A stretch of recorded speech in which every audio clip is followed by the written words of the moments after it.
pretty big aftershock.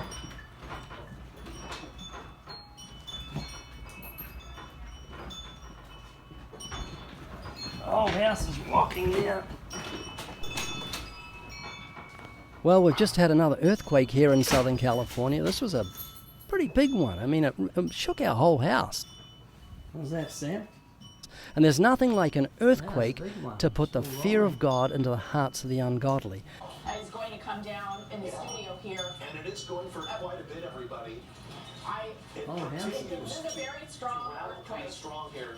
8:21 here on the air. We're experiencing very strong shaking. I think we need to get under the desk. All right, we're going to go to break. We'll be right back. Because you feel so utterly helpless when the earth is moving. And whenever there's an earthquake, I think of Psalm 46. It says, God is our refuge and strength, a very present help in trouble. Therefore will we not fear, though the earth be removed and though the mountains be carried into the midst of the sea. Car was rocking? Back and forth, like this. Wow. I just want to take a minute to thank those of you who share our videos. We're coming up to passing 80 million views on our channel. Please keep sharing the message of everlasting life through our videos with the ungodly, because none of us know if we're going to be here tomorrow.